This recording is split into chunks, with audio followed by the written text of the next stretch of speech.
Okay, so we're live. And good evening. Let's Haiti see if I Oropesa with can. Florida You Judge.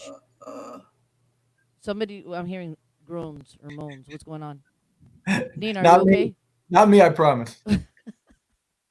Okay, so she'll jump back on. She knows what the protocol is. So Got good evening. I am so excited to have you on. And Thank you, my we're friend. a minute early. Is that good or what? You're good. Okay, You're good. so we'll just give some time so that the public, people on social media, they get noticed that we're broadcasting live. But good evening, Hillsborough County Judicial candidate John SCHIFINO. Yes, ma'am. How are you? And I'm so excited to have you on. I've had some conversations with you, and I think you're amazing. Thank you, Adi. You're amazing too, honestly. Um, I don't know how I'm doing. I got to tell you, I made the huge mistake of trying to continue to work while I campaign, and I so know. yeah, it's crazy. So it's a You know, full time. Joe. Right now, he was before we went on. He was like, he's exhausted. He's exhausted, and It, it's brutal. It's brutal. yes, and I'm married. I got a lovely wife. I got two kids. So I got that. That's at the top. That's the first one. that's I nice. got happy wife, right? Right. Uh, Happy life. amen. Yeah. Yeah. Yep. It's okay. So Haiti, I'm doing okay. We're gonna keep plugging away and just try Good. to run a good race. You have good energy. Thank you. I'm trying. You got to keep it, and you got to have a sense of humor too. You We have do. Laughter's good. It's good medicine for the soul. So tell us a little bit about. For those of you who are joining us, it's 7 o'clock. This is the time that we're scheduled to start. Please start sharing on your social media. Share. This is a Hillsborough County Circuit race. Am I correct, John? Yes, ma'am. That's Okay. exactly right. So for those of you that are in Hillsborough County, know of people that are going to be voting in that county. Please start sharing. Send out the link to persons that you know that are so that they can be well informed about the candidates that are going to be appearing on their ballots in August. Um, and so we want to first start off with asking you, tell us a little bit about yourself. So, and it's funny, we go to all the candidates. Thank you for doing this. That's an awkward way of me saying thank you, because there aren't a lot of opportunities to talk to anybody. Nobody's knocking on doors. No chambers, rotaries. None of the local bars are meeting, so it's impossible. So thank you both for doing this and allowing me to be here. Mhm. I grew up in SCHIFINO, Florida, and with my four siblings and my parents. And it was a great place to be a kid. We ran around, rode our bikes. It was really a lot of fun. And just a little bit about why I'm running for judge, just to give you a little detail. We moved into Tampa when I was in eighth grade, and that's where I live today with my wife, Sarah, and my two little ones, who aren't so little anymore, Jack and Eleanor. But the reason I'm running for judge, I'm very blessed to be close with my parents. And they're two of the most honorable and hardworking people that I know. I love them. They're amazing.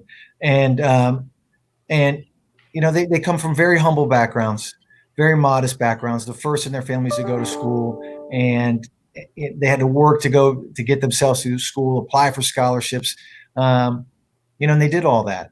And they taught me to take nothing for granted, particularly education, right?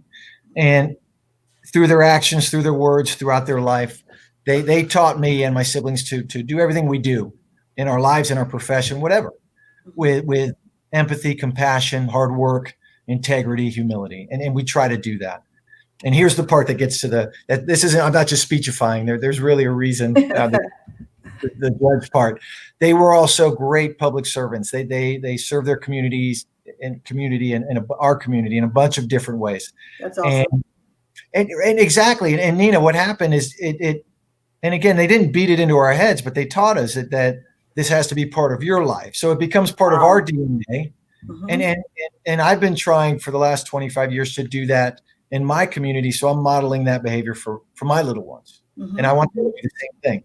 And I see serving as a judge as a logical continuation of that desire for public service, because I think, and I know it's going to sound corny, and I know one of you you're going to roll your eyes at me, but I really mean this. It's not hyperbole.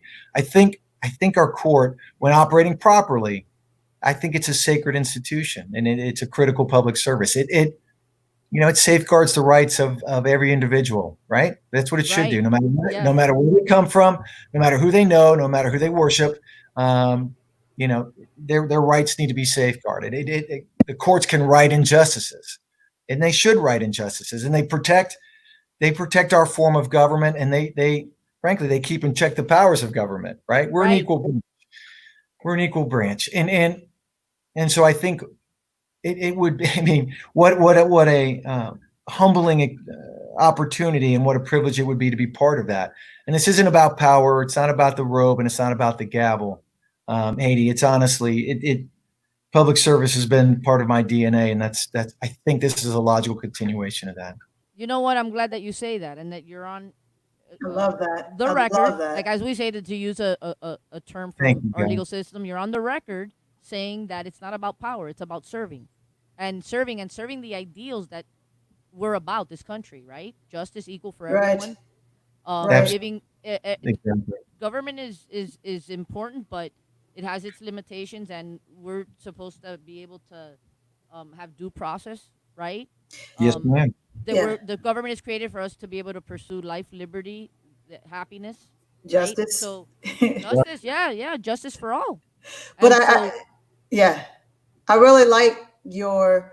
I just came back in because of my internet, but I really love your statement about public service. I think that it gets lost a lot on elected officials and even on judges, where it being a judge becomes more like rote, like, oh my gosh, I've got to go to work today.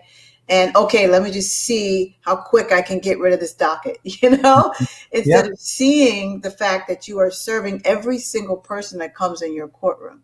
So that really speaks a lot to me of the understanding that is part of what you are doing, what you are running for, to be elected for.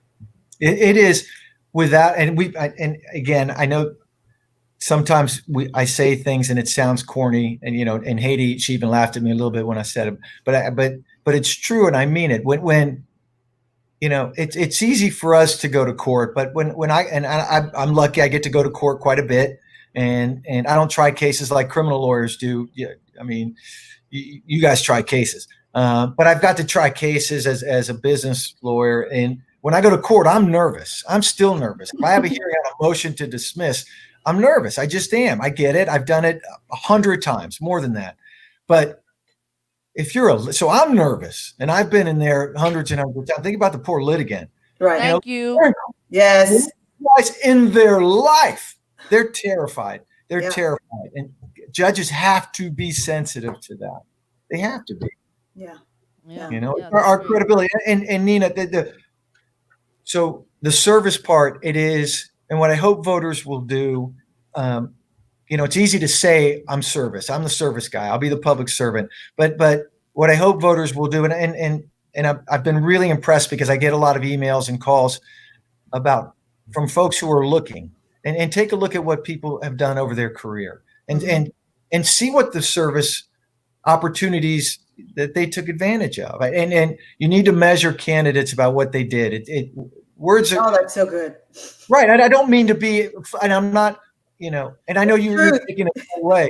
Right. I'm not saying anybody's a liar, but it's easy to say, oh, I'm a real servant. I serve, and what I can do, and what I've been trying to do when I do talk to people, is I say, do look at what I've done over the past 25 years in my community and in my profession, in both. And I think it will measure really well. And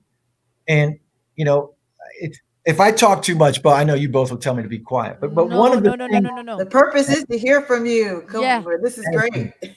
we had, I had at one of the forums not too long ago, somebody asked me, what was your greatest challenge in the legal profession? And and she asked me, and I wanted to answer honestly, and I did right away. And for me, it's almost silly. It's embarrassing because I'm not a woman, and I know the challenges women face. It's just real. You look at the numbers, the math is really sad in our profession. I'm not a person of color. Math is really bad for our profession. We are, I think, the least racially diverse profession out there, and the numbers are sad. So, I was talking about my greatest challenge is I have a father and a brother who happen to be lawyers, and so I had to find my own path. I wanted to do something different, but and they did their wonderful service in the bar and in the communities, but I had to find and did find my own path. And for me, in the community, there was an organization and is an organization called the Pace Center for Girls. There's one in Pinellas and there's one here in Hillsborough. I served on the board for the one in Pinellas for a while. I was on the board over here 2000 to 2009. Yes. And for 4 years I served as the board president. And by the way, Julianne Holt was one of our board members and founders of Pace Hillsborough. And that was the first time I knew Julianne before that. But that was the first time. She was given an award this week. And I got to speak at that, which was, I'll get to that in a minute. I'll probably start crying because Julianne's been very good to my family. And she's a very good friend. My brother Bill and I are very fond of her. Mm-hmm. But that was so, we're talking about, it's not really a challenge, but finding my own path. It was, so the Pace, I think, is a wonderful program, a good diversionary program. And right, and it's funny, folks ask, and it's hard, because they're begging for funding from the state. And then we had to raise, just like you did, Nina, you remember, you had to raise money, begging for money in the community. But it's a good diversionary program, and I really enjoyed that. And it's funny as people ask you about incarceration rates, and as a candidate, we have to be very delicate about what we say. You got the canon. So it just so happens that there's a comment in, and I was waiting for the proper moment to jump in. Yes, John, yes. But I know we want to invite the public to hold on a second, to call not call in, but to comment, make comments, to questions, comments. But so we have April Cobb, who is asking, is John aware that Hillsborough County leads the school to prison pipeline for the state of Florida? What is his thoughts on that? Based on his experience, what could be done to interrupt this systemic issue that is destroying families? It is, and that's part of the reason I bring up the Pace Center for Girls, because that's where my passion was. I desperately wanted to see incarceration rates reduced. Of course we all do. Anyone with common sense wants to see incarceration rates reduced. And that's what Pace did. We tried to save families, right? We're trying to keep these kids out of the criminal justice system. And that's, I plan on doing that for about, maybe 2 or 3 or 4 years and then rotate off the board. But it gets you, it hooks you, because you meet these kids. I know. Mm-hmm. Right. And so that was, so when answering that question, when people ask, we have to be, again, very delicate about the canons. I can't comment on reasons, but I can tell you it breaks my heart. And I can point to the Pace Center for Girls, and why I stuck there for 9 years is because watching kids get incarcerated is devastating and heartbreaking. And that changed me forever. That's a long time, 9 years to be on a board. That's a lot of work. People don't realize how much effort that takes, and the decisions that you're making to help the center move forward with its goals. Yes, ma'am. Yes, ma'am. And it's very emotional. Because they're kids, I know, that's the truth. That's the truth. Yeah. So it's a great question, and it breaks my heart. It breaks my heart.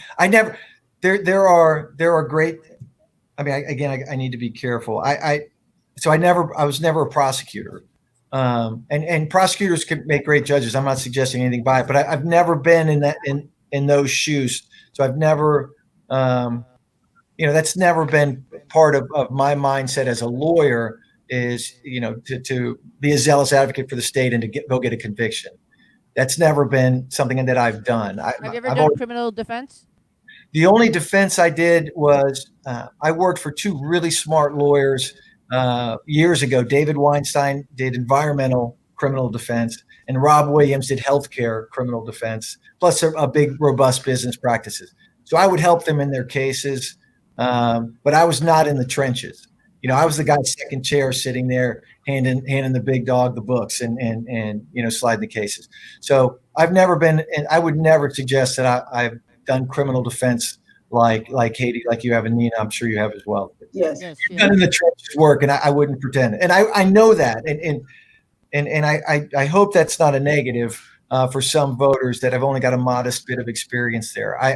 Because I recognize that. I'm not going to assume I know how to do that and go. And frankly, Judge Figueroa over here, he's not putting any new judges on the criminal bench anytime soon. I want to say this, and I don't do this gratuitously with anyone, but honestly, I like your candor. You're honest. I do like that. I agree. You are I very concur. honest. I concur with that. So yes, I don't vote in Hillsborough, but if I neither did, do I. We're both in I would Pinellas. vote for you. I'd want to vote for you right now. Thank you so much. It is the whole experience. This experience has been, it's been incredible because there are parts, Hillsborough County, just like Pinellas County, by the way, Pinellas County's at least 2 counties. It could be 3 counties. Yep, we're in a big county.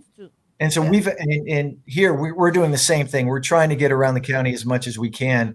Mm-hmm. So just last night, I got a text from a person who's become a friend of mine. And I didn't know her before the campaign, Candy Lowe. I don't know if you guys. She's awesome. She's awesome. She is. My first campaign event in the fall was the Black Business Bus Tour. And that's where I met Candy Lowe, and I got an endorsement last night. But that's a great endorsement. It is. I'm telling you, she is. You know what? Because Candy doesn't. Maybe I don't know. I can't speak definitively, but based on my observations, my experience, you got to earn that. She's not casual with her endorsements, and nor should she be, because they're important. Everybody's trying to, shake her hand and grin and grip. So she is very deliberate with her endorsement. And this, this wasn't me trying to sneak in Candy's endorsement, which I am hugely proud of. Which you can totally do that. That's fine. Of course, because the community has to know. You're not sneaking in anything. This is what this is for. This is for you to tell the viewers who you are, what you're all about, who's endorsed you. You can brag on yourself. It's okay.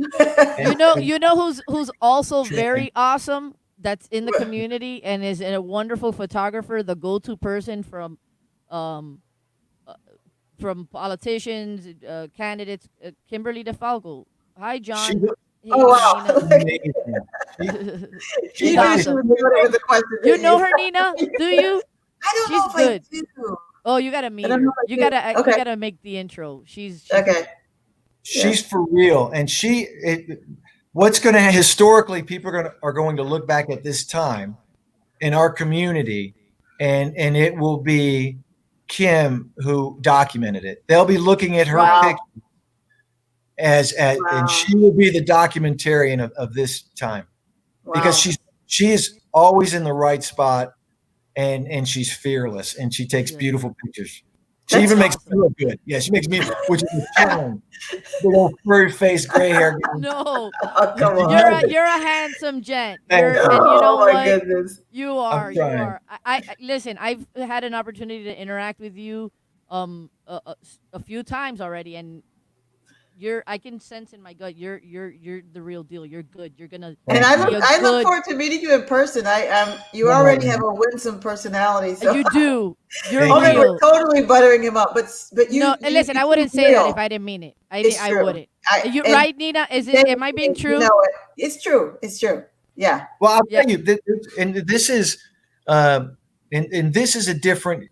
We've done forums after forum, right? You get invited, and there's structured questions, and it's click, click, click, and you've got 2 minutes. I was at one forum, I got cut off, and it's because I was talking too much. Because you're probably sick of it. But this is the first time I've been in what is an interview. I did do another one, a podcast, and that was very interesting. But this is the first time I've been in an interview format like this, where it's truly just conversational with 2 people. And that's different, because you can, I may mess up and I may say something really stupid, but I like that. I love it when it's real. I don't like fake. Real. I don't want fake. I want it I like real. So it's not fake. No, and it's not like I'm doing this, and I've got and I'm answering your question. I'm reading it, as I'm answering the question. That's not it. I have a good vibage gauge, and yours is good primo vibage. Thank you, John. Well, and that was, but the point of, and that's the deal with Candy, is, but for this campaign, I never would have met her. So this is challenging and it's exhausting for all of us. But no matter what happens in the campaign, I'll have a friend in Candy Low, and she'll always be there for me, and I'll always be there for her. So what she's done is remarkable. What Candy Low has done, it's 7:18. John will be with us till 8:00. Please share this link, share, so that it's particularly for people that are going to be voting in August 18th in Hillsborough. And the early voting starts the same time, regardless of which county. So it's the early voting. It's going to be sent out on the 8th August. The ballots. That's right. Okay, so let your friends, people know it's important. We keep hearing, especially from persons that are concerned about the communities, even local elections. Those are important. They impact us. This is a huge role that if you win, it's a huge responsibility. You're gonna judges will make decisions that will have an impact on our individual all of our lives. And even if we didn't appear to court, we should care about others when they have to go to court. Agreed. I wanted to ask.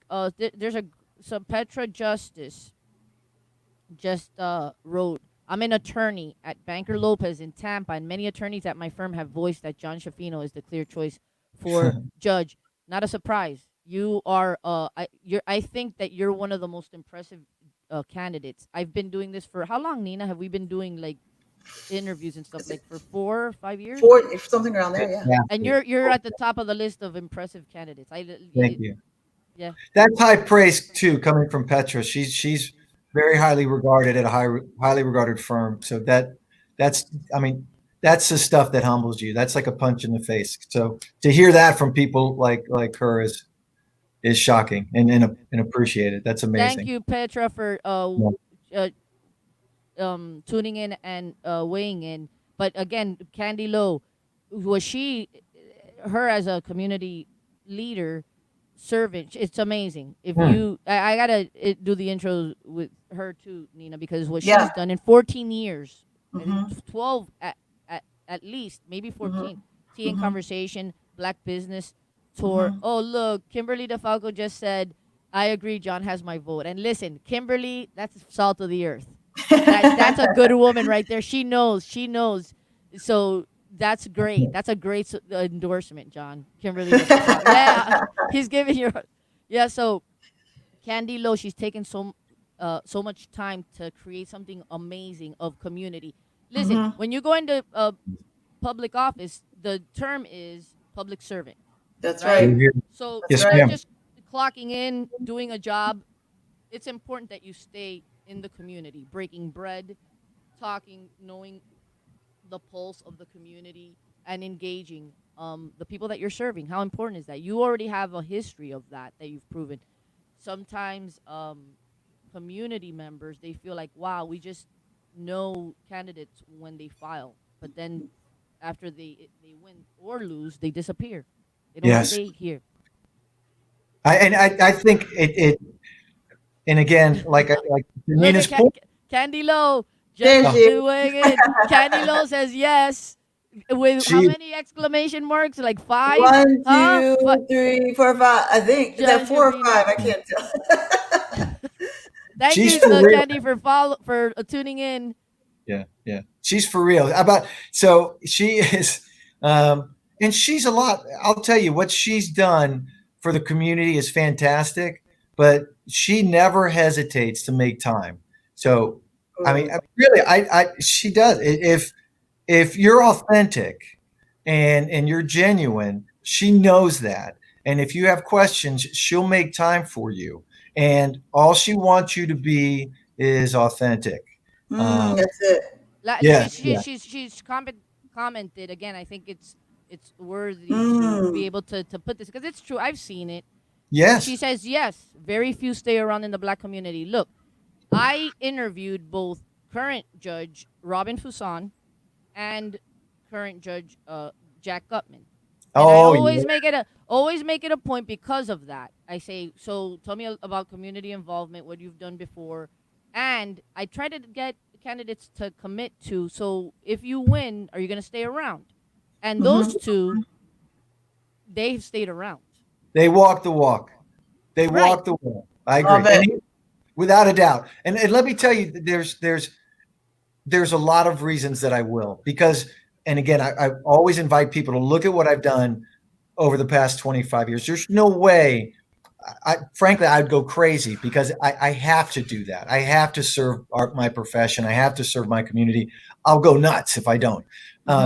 One of the things, we all have different passions and different interests. And so the things that I've been working on, the last 5 years, I've been serving as the vice chair of the Florida Bar's Diversity and Inclusion Committee, and it's a standing committee. And my subcommittee is the grant committee. And over the past 5 years, we've allocated to about $250,000 to affinity bars and voluntary bars around the state who are furthering diversity and inclusion in the bar. And this touches gender issues, race issues, handicap issues, LGBTQ issues, right? So this has been, and I'm not doing it for any reason. I don't publicize that. I do it because I think we need a more diverse and inclusive bar. And so I think for me, I'm passionate about the issue. There's no way I'm going to disappear from Candy Lowe's life, win or lose this election, frankly. She will always be a friend, and I will always be a part of her community because I value her input too much. And there was a candidate forum, going back to Robin or Judge Fuson and Judge Gutman. There was a candidates forum last weekend, and candidates forum, and they were both there. Yeah. They were both there. Wow. I mean, it was a lot. Yeah. Sweltering heat, right? It's hot. Yeah. And I heard that it was not just hot in terms of climate. Okay. And so the next one, I can't wait for the next one. I'm going to the next one. Yeah. So I'm telling Candy, if you're still on there and listening, please give me notice of the next one. I need to attend to that. That's important. We need to come together. We had a forum some weeks ago, a couple of months ago, on the post George Floyd, with racial tension and all of that. And I've spoken to Candy about this. We need to sit down and break bread together. Agree. Okay? And try to understand and love each other. Right. And the only way that happens, and Candy Lowe, I always give her props. She's to be admired, what she's done, the commitment. This is not something that's just something that just occurred. Woman has been doing this for at least 14 years or 12 years rather. So it's an amazing thing. We got to support it. Black Business Bus Store, Tea and Conversation, an opportunity to go. I heard that the food at Al's Finger Licking Barbecue, Big whatever. Al. The way she described it, she gave an incredible commercial. I'm like, can't wait to go. I want to try some of that food that she described. That was amazing. Yeah. But that's it. It's something that a community member has created, and we should take advantage of that. All opportunities to be able to engage and sit down and break bread with each other. I agree. Absolutely. I agree. And it's part. I think it campaigning. It is. Yeah, Al's Finger. It is. I order food. I when we do that, I wait. I can't eat until I talk because I'm nervous. But after I talk, that happens to me too. I'm like, you know what? I'll just pig out right after. It's true. And then I gotta eat. So it is. Judges get appointed. Some judges get appointed, and then some judges have to campaign. I'm not suggesting there's an advantage to campaigning. I mean, sure, being appointed would be great, but campaigning it's illuminating. It's illuminating. So I hope, I feel like it at the end of this, again, win or lose, I'll be a better person for the process. So. Yeah. So, and did you catch yesterday our broadcast on ESAS? I'll tell you, and I was going to give you a hard time about Mr. Barlow and Mr. Eckert and putting me after those two guys because they are so smart. I mean, I was listening to Mr. Barlow. I'm trying to. You may be the judge. Judges are the smartest people. Listen, in the world. Oh, this guy, Mr. Barlow, blew me away. I've litigated against Mr. Eckert. He's an excellent lawyer and very smart. So I'm thinking, Haiti, you're killing me. Seriously. No. Listen, you're hitting it. He was brilliant. Park. Barlow I like was your demeanor, John. I like your demeanor. I like your humility. Mm-hmm. Michelle Williams It has hi Michelle, how are you? She's saying great comment, John. Thank you, Michelle. So I saw Michelle on Saturday at the candidate forum, and it was maybe 12:30, maybe 12:45, and we'd been there since 9:30, and it was hot, and it was raining, and all of us, all of it, right? And we're sweating. And Michelle Williams walks right by me, and it looks like she just come from church, and she's been there the whole day. Didn't sweat. Everything was perfect. I'm like, lady, what magic is this? What magic is this? Yeah. She looked phenomenal. She did. At the end of the day, she was killing it. And she was so nice to me. She took a sign. She was so nice to me. So I really appreciate that, Michelle. She was great. Yeah. Nina, you have any questions? Yeah. What are the defend? Well, if you're doing civil, it would be either the plaintiffs or the respondents, or in criminal defendants. What does it mean when we talk about being fair and just in terms of how you manage and administrate a courtroom? What would someone expect who is a part of a case? What would they expect in terms of your demeanor, the way that you address them, the way that you facilitate a case, the way that you respond to the attorney's questions? So you're talking about either the attorneys or those that they're representing. I'd like the viewers to hear a little bit about what would they expect in terms of fairness and you're administrating a courtroom.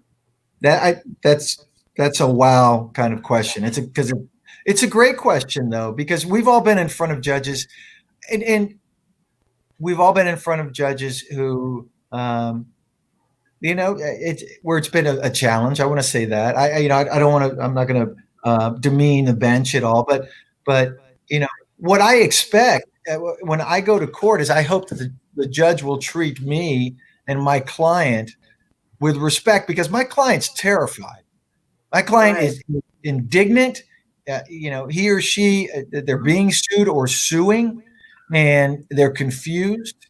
And at the trial, so I mean, you have a jury sitting there. It's a terrifying moment. And same for the other side. I expect, unless the other lawyer is doing something shockingly unethical, then that's different. But that's not what we do. Most of us are trying to do a good job and zealously represent our clients.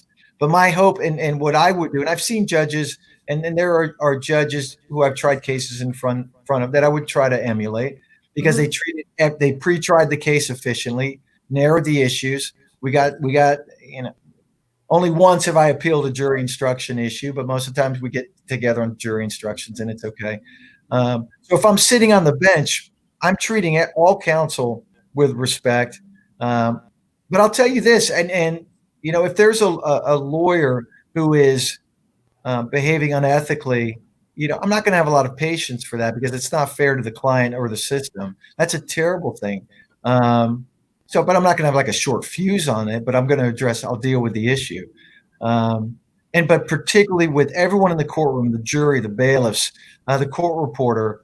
I know we've only been talking 20 minutes, but and it's interesting, the court reporters that I've worked with in the past, if I could get them all together in a room and you could talk to them, because I think you're going to get a good assessment of how do the lawyers treat the court reporter. I'm never sure.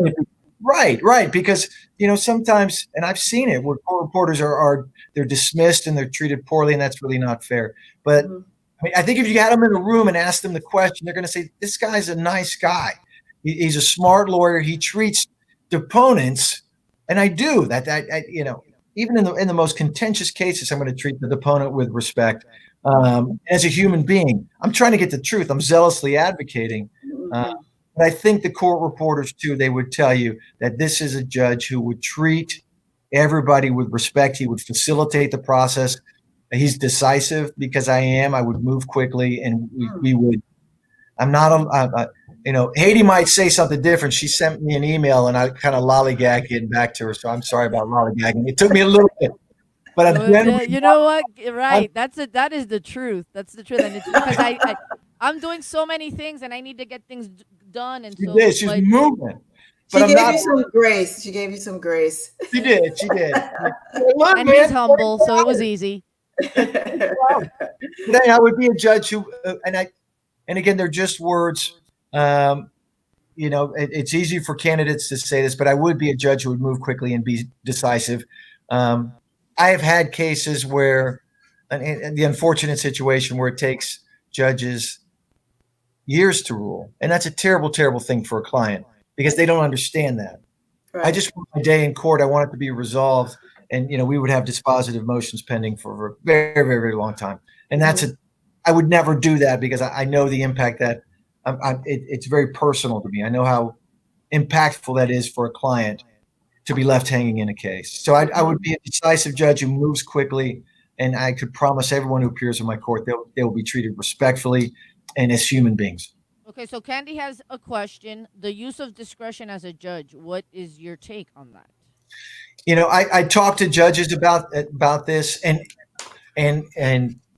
according to the canons, and my answer, and this is the truth, I will dutifully follow the law. That's my answer, and that's the truth. I will. But in talking to judges, they do have a lot of discretion, and I have been educated. I got to make sure. I got to think through what I'm saying because I don't want to get in trouble. Take your time. Take your time. Yep. You know what I mean? I've been educated by my work with the Pace Center for Girls, and one of our canons there was the possibility of and what we would sell to the state, because we had to sell it to the state to get financing and sell it to funders, is you have to believe in the rehabilitative possibilities of our girls. So I have been educated on the hope of the rehabilitative possibilities of people, and I'm not suggesting one way or the other, but that the judges do have a lot of discretion, and my goodness, wouldn't we all hope that there would be rehabilitative opportunities for those who appear before us? So if in exercising the discretion, my goodness, wouldn't we all hope that you'd like to exercise it in a way where you believe in the person? So I'm trying to be delicate about it. I get it. Yeah, we get it. We get it. Do we get into the ESAS discussion, Haiti, about? We have not. You did see it, John. Do you have any thoughts about it? And you know what? Listen, now since you said earlier that you were gonna kind of comment on you spoke at Julian Holt's. We want to give her props because I respect her. I think she's been serving as the public defender, the first woman public defender for for a long time. Decades. Is it a decade? So and she yelled at me for saying that but I'm not suggesting anything by that, No. But listen, here's the thing that would. Good for her. Congratulations. I congratulated her. I know she won that award this week. But the fact that she was the second in the state to jump on this incredible software that was designed to reach fairness for all, that speaks highly of her commitment to that ideal in the criminal justice system. So there's 15 public defenders yet to jump on board with the only of its kind software to be able to safeguard against any disparate racial sentences. And it was done. So the impetus was this series of reporting out of Sarasota, Manatee, violence from the bench, right? That's right. This man, he came on yesterday and said that he was willing to give his idea to the state. For free! For free because of... He said he was willing to give it for free. To have them try it out for 30 days. And they just said no. Yeah, they did. And we still don't have this criminal justice data that was legislated in 2018. I reached out to Chris Sprouse, the incoming House. Well, I'll tell you. And so he said it's right around. Nina, I think we're losing her. Yeah. Shall see. Say what it was that you were going to say about okay, I'm back. Go. Oh, she is. I'm here. Do you guys see me? Yeah, we see you. Can hear you. It was illuminating. I use that word. I got to stop using that word. But I had no idea that existed. That was fascinating. Right. And maybe that's part of the problem. I think it would be what an educational tool for everybody. I get why Julianne would want that. But I'm perplexed at why. I think as a public defender, I'm just perplexed why you wouldn't want to have that as a tool. Why wouldn't you want to have that? Right? Right. Yeah. It's really called. What do you think about the terminology that Attorney Barlow said? Sentencing precedent. I really think, why can't state attorneys have it either if the whole purpose is to create equality in sentencing to administrate justice in this state? Why wouldn't either side, when they're developing their sentencing, when they're looking at an agreed upon disposition, why wouldn't they go back and look at the history in terms of what are the boundaries of what could be a fair sentence?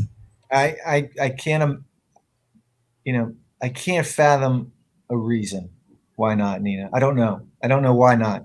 Mhm. Because you're supposed to, if you become judge, you're supposed to be fair, right? Right. And you right. need the appropriate, accurate information, evidence, presentation before you, so that you can make a fair assessment before Correct. you Right. attempt to render a fair ruling. Right. And one of the things Mr. Barlow said I thought was interesting, and it's consistent with what any judicial candidate would say, is with the sentencing issues. Of course, as a judicial candidate, we will dutifully follow the law. Of course, that's what we'll do. But Right. that's not what Mr. Barlow was suggesting. He was saying, here are the guidelines. Here's what the data shows. So I'm not suggesting anything outside of the guidelines. I'm just suggesting same crime, same circumstances, same Right. factors. Mm-hmm.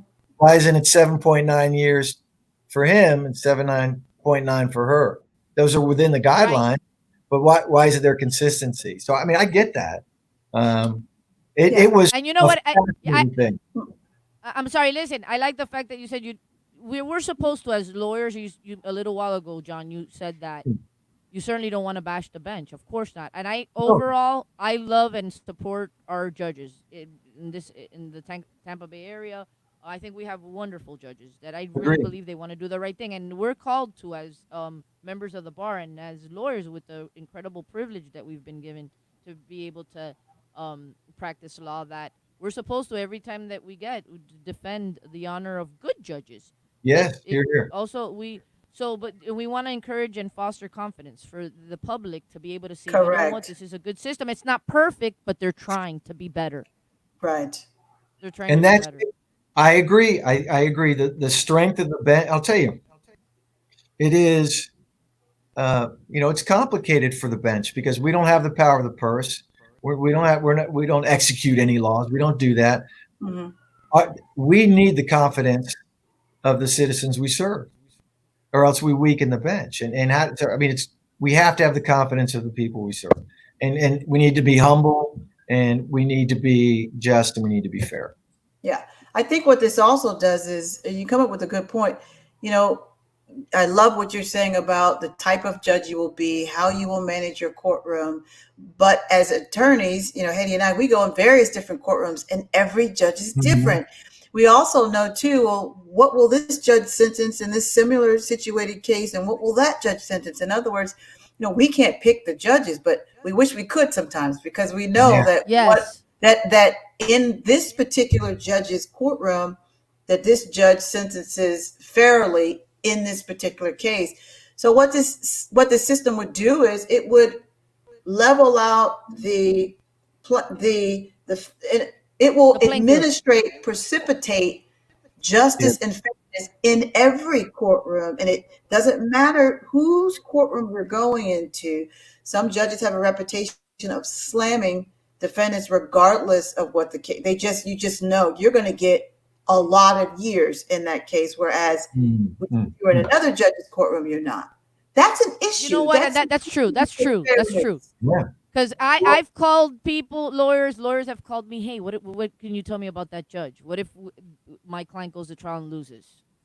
Oh yeah, that will be your client's gonna get lit up. Or no, that judge doesn't have a trial tax. That's what they call it, a trial tax. You go to trial, you get punished for it. You're not supposed to. You're gonna get punished. Right. Ugh. Maybe it's funny.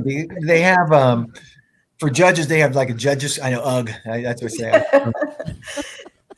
Well, that's because that's what you. I mean, that's what you don't want that. I mean, there needs to be.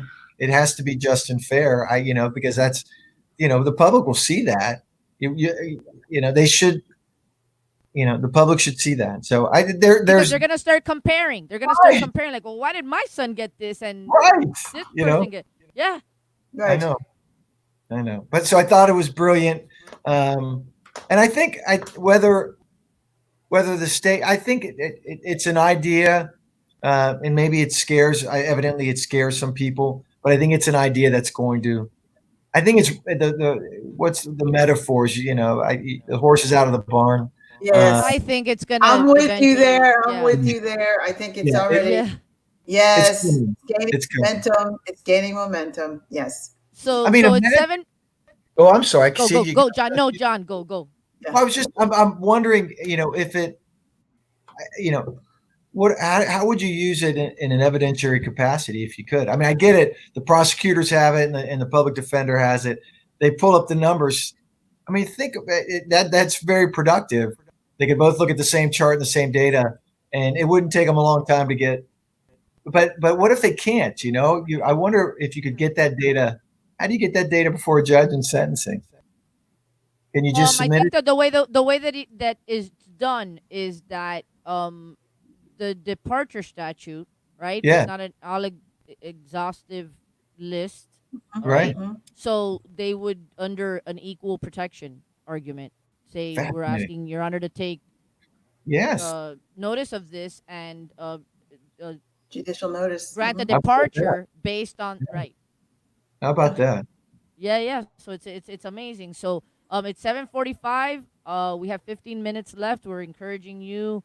If you're watching, you want to go on and comment in a written comment to John SCHIFINO, who is a Hillsborough County Circuit Court candidate. Do so in the next couple of minutes. If not, if this the broadcast ends and it ends up as a pre-record, please share. Particularly for those of you who are going to be voting in Hillsborough, or know anyone that is going to be voting in Hillsborough. It's August 18th, the day of election, but early ballots will be mailed out August 8th. This is very important. No, they already went out. The mail-in they ballot. are. I'm sorry, I spoke out. No, I spoke it's out. my fault. Because you said that, and the mail-in ballots went out July 9. Yes. Oh, wow. Okay. So, my bad. They got it. So, That's okay. That's okay. And then early voting is, I think that opens up the 4th, maybe. No. Joe Justice just said Yeah. the 8th, didn't he? The 8th. I think Joe's right. Right. Yeah. So early voting at the precincts is the 8th, but the mail-in ballots are going to be. That's correct. Right. I got it confused. Yes, Right. Yes. So okay, so you should have already been receiving your ballots in the mail. Yes, So ma'am. there's 2 candidates. There's 2 candidates in my race, so that's why it's an August 18 race. There's no November runoff for me. Right. Whoever wins there wins. Whoever wins there wins. Yes, ma'am. Okay. Do you have anything, Nina? I've had fun, John. I just enjoy talking with you. I just Bring me back. I'm serious. Bring me back. I'll do this as often as you'll have me. This one, they're all good. The forms are important. You know what? This is here's this another is, person. Here's another person that I love, Candy Loach. She's been so engaged this evening. Good for her. Thank you, Candy. Please, this is for you, John. This is for you, John. Please explain the difference between circuit court and county court. Yep, good question. That is a good question. Yeah, absolutely. Because county court is often called the people's court, and rightfully so. That their county court judges are extremely hardworking judges, high volume of cases, and they handle all the cases. Now, the jurisdictional amount used to be $15,000. So 15,000 and below, all county court. And those are a lot of real disputes. And those are genuine people disputes. And they've moved the number up to 30,000. So county court's about to get busier. Wow. But they're going to get, they're just, they're going to get worked hard. It's taking a little bit of the load off of the circuit court. So the circuit court is above $30,000 in the disputes. But there are criminal judges in county. There are criminal judges in circuit. And for the civil disputes, that's the cutoff to $30,000. And we have a few. There are about 45, I think, numbered circuit court judges, and I think around 17 county court judges. But for now, and it might change. I think it may have already changed. But circuit court judges used to hear the appeals from the county court judge.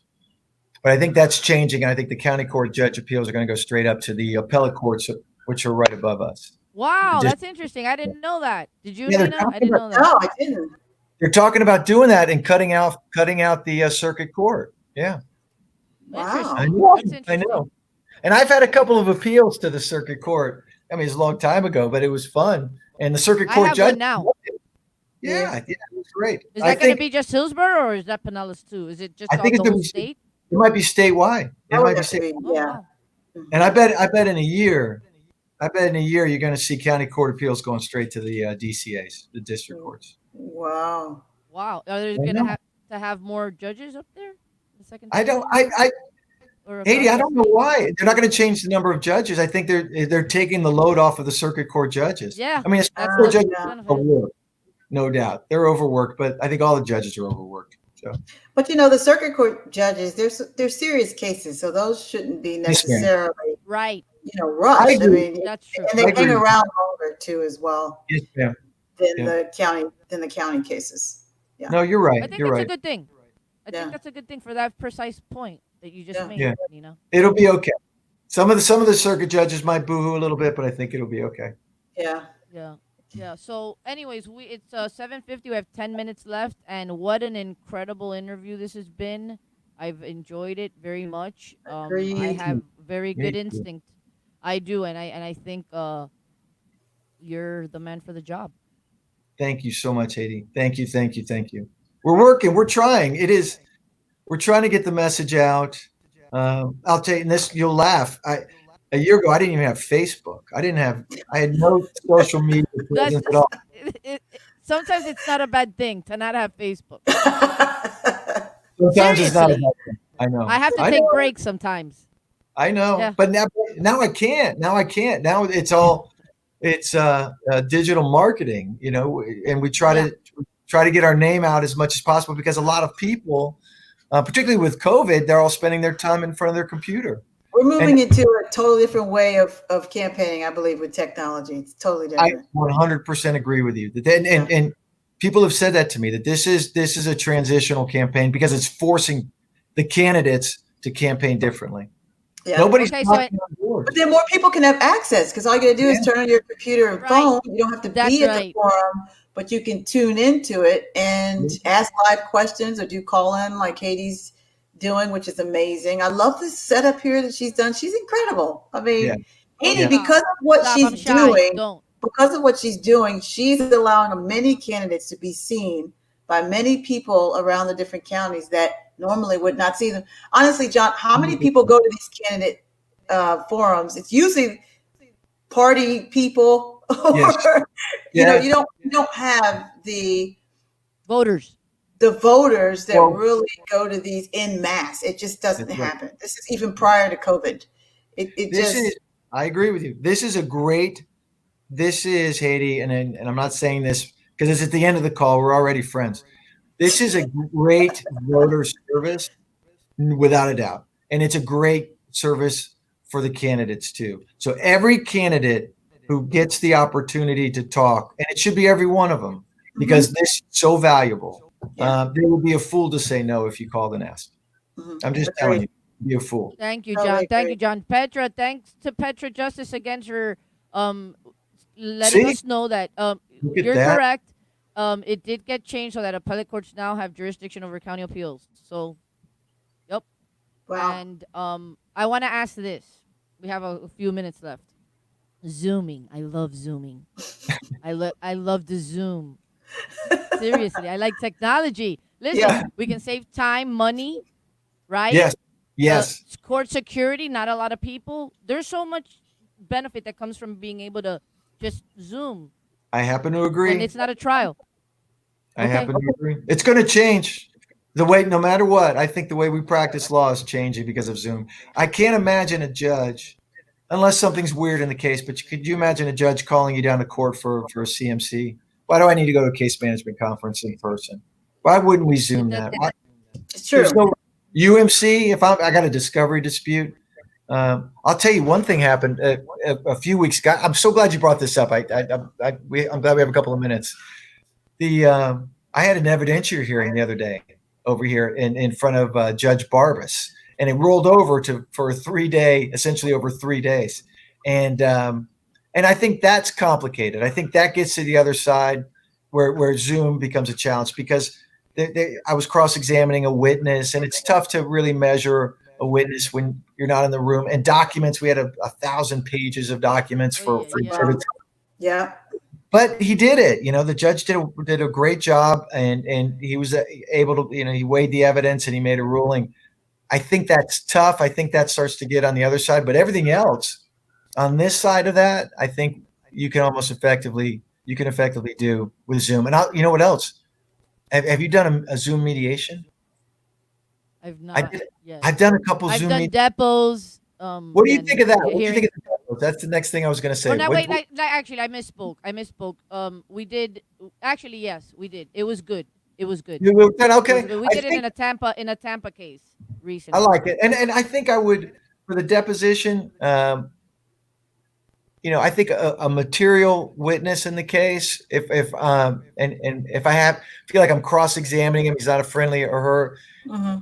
I may want to be there for that, but I think I'm okay with the deposition. I'll tell you, the mediations went really well.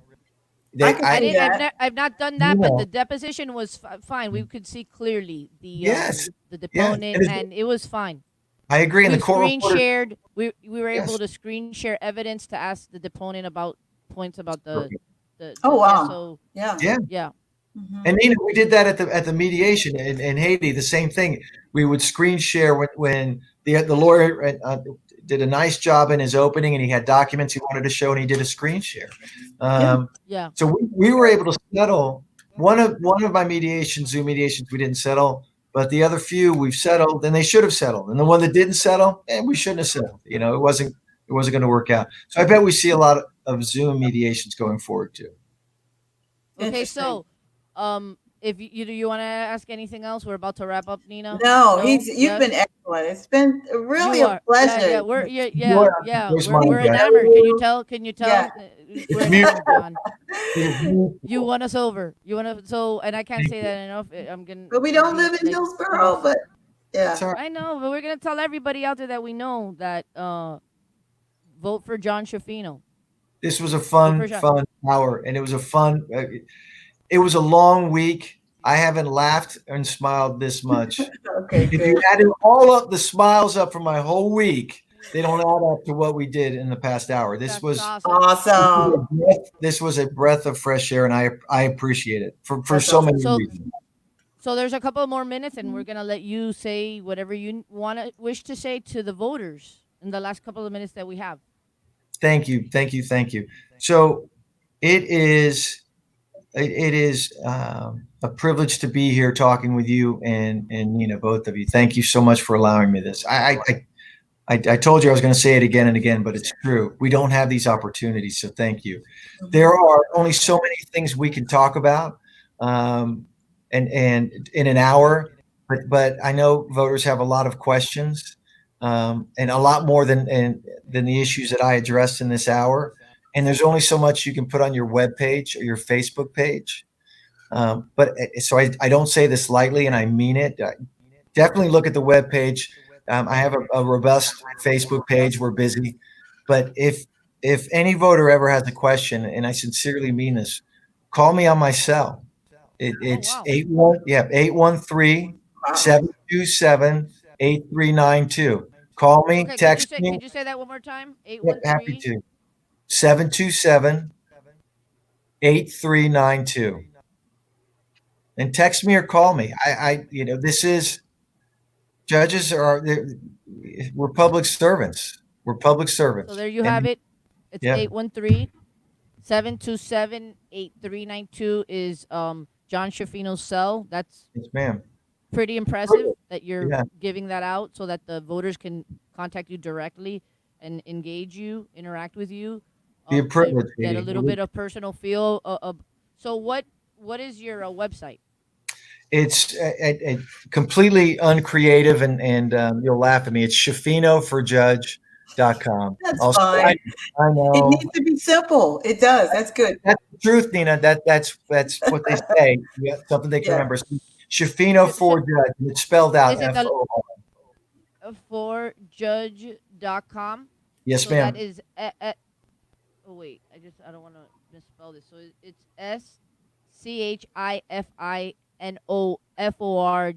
SCHIFINOFORJUDGE.com. That's exactly right. Yes. Awesome. Thank you, Nina. Okay, so there goes that Oh, SCHIFINO4judge.com. So if you want to learn a little bit more about John's campaign, his platform, the information that he's put out there for you all to get more acquainted with him, SCHIFINO4judge.com. Thank you, John. Thank It was you. awesome having you here. Great conversation. please Awesome. have me back. Please have me Really back. good. Really Oh, good we will. conversation. We Really will have good. you back. Thank you, my friends. It's wonderful talking. All right. Good Awesome. night to you. Yeah. Nina Oropesa with Florida You Judge. I love you, Nina. She's an awesome Love you co-host, too. good friend.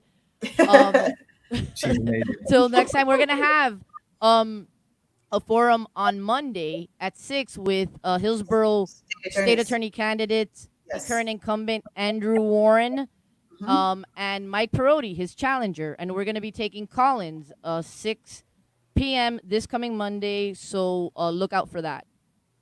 Everyone have a great night. Good night, everyone. Thank